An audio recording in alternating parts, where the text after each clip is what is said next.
What is up, guys? Welcome to the Crypto Marketing Show. I'm your host, Ty Smith. Today we are discussing marketing crypto brands on TikTok with my favorite crypto TikToker, CryptoWendyO. Welcome, Wendy.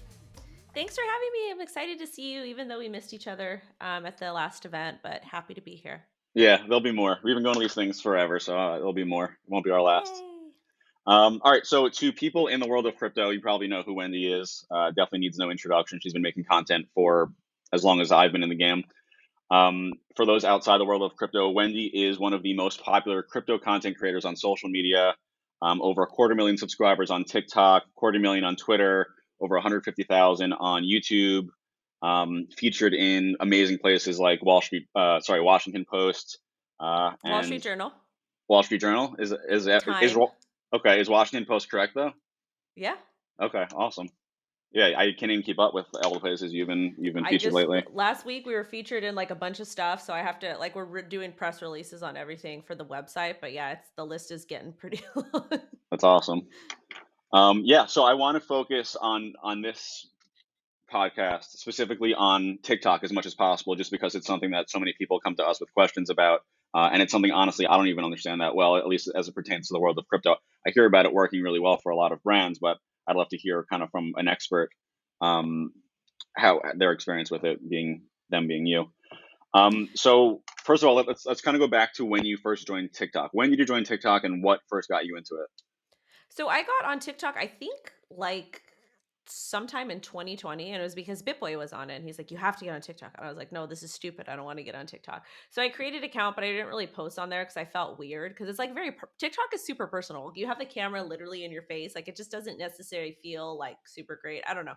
So BitBoy did really, really well on TikTok. And I finally, right when I graduated college, in summer of 2020, I was like, you know what, I'm just gonna do it. I have the extra time. I need to do it. My YouTube channel was doing okay, like, but TikTok really helped boost my YouTube channel. TikTok is a great place to merge traffic over. But joining TikTok was great. And, it took me a while to kind of get used to the algorithm, how things work, like whatever. But it's been the best decision I've made. And all of my mainstream media appearances I've gotten has been because of TikTok. That's awesome. So regarding, obviously I know about you, I know about BitBoy, I know about a lot of other ones, that are crypto Web3 focused that are on TikTok. Who would you say are some of the best accounts to follow, or some of your favorites? So my favorites, I got to shout out my Crypto Night family. So it's comprised of myself, Joshua Jake, Crypto Weatherman, and Blockchain Boy. And there's a bunch of us that get together and we kind of just make really, really cool content. And we've got a Discord. We've got to do a lot of really cool stuff. But those guys all give very interesting ideas regarding the market and different, NFT plays or cryptocurrencies or just their personal opinions. And it's just a great way to track your crypto journey. Cool. What are the handles of those guys? The exactly how I said it. Okay, perfect. Easy enough. Um, so every content creator seems to nail one thing, and that's the algorithm of their respective channels. With you crushing it on TikTok, I'd love to hear from you. Like, what does the TikTok algorithm like? Do they dislike crypto content more than other content? Do they like it more? What's working?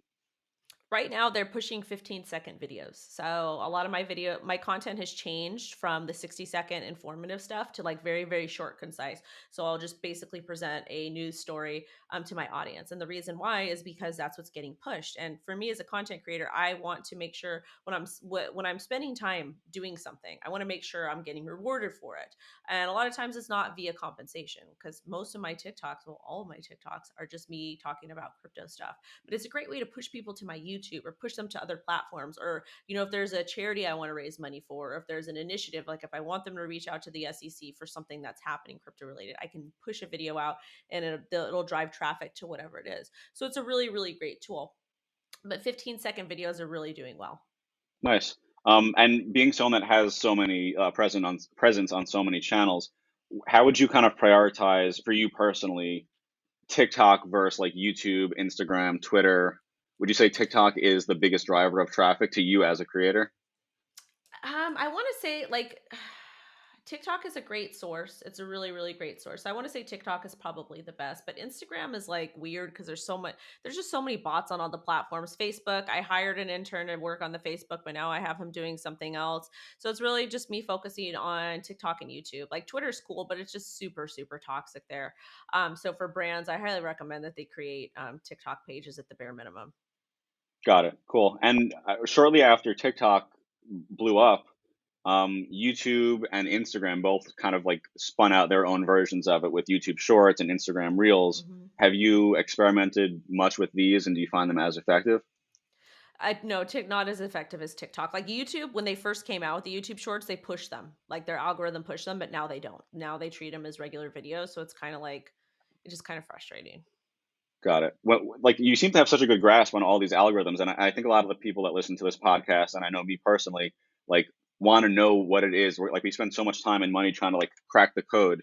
I'm curious where you go to learn that. Is it like a resource that you look to? Is it just talking with people? Is it kind of a sense of feel just from creating content and seeing how the analytics come back? What's your process? It's me creating content. The best way to figure how this stuff works is to hire somebody that knows, like that is a content creator that is doing this full time. And that's why like I do offer consultings to crypto companies for like how to build a brand on TikTok or YouTube or Twitter, whatever it is. And I have really great strategies. I'm not going to share all of them because you guys have to pay me for that. It's part of my business model. But I know how to do it. I know what works. Probably the best brand to look at that was doing really well on TikTok as a crypto creator. I don't know if they stopped doing it, but eToro was doing a really great job for a while. Yeah, yeah, they have an awesome marketing budget. Um, Any tips you have for people that are looking to leverage TikTok influencers for crypto marketing campaigns? What I would do, one of the things I would do, you can hire TikTok influencers. That's totally fine. I would go with a mixture of TikTok or crypto TikTok and non-crypto TikTok. Obviously, disclosure is super, super important. But at the same time, too, if you're going to spend money marketing on TikTok, you better have a brand account there yourself. Because if I get a client, they're like, Wendy, can you do a disclosed sponsored TikTok? I'm like, great, but I need you to have that brand there so I can tag and add, and then also put like, let's just say for example it's Coinbound, like Coinbound partner, or make sure like ad is there so people can see it. But it's important to be able to match the specific tags and disclose and stuff. But honestly too, there is more like, instead of like outside of hiring influencers, spend some time and hire somebody to manage your TikTok account as a brand. Like most companies are not doing that. They missed the boat. I have screamed it from the top of my lungs on Twitter for so long. Nobody wants to listen. And I'm like, okay, well, you're kind of behind the curve. Like companies that do that are going to do well. Yeah, absolutely. I mean, it's something that I was on the same boat as you. I right when BitBoy started talking about TikTok, we created one. We never ended up using it at all much. Um, but it's definitely something we want to explore. And I know so many people are finding success with it, especially NFT specific projects. We hear all the Correct. time that TikTok influencer marketing is working well, especially for building up Discord communities.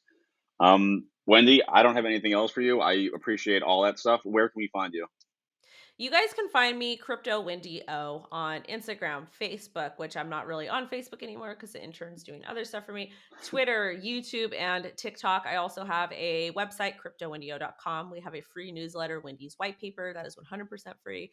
Make sure you guys sign up for that. We talk about events, technical analysis, fundamental basics. I let my writers kind of go wild and speak about whatever they want to speak about. And it's really good for them because they get to get creative. There's no like restriction. So make sure you guys subscribe to that. All right. Thanks a lot, Wendy. Talk to you soon.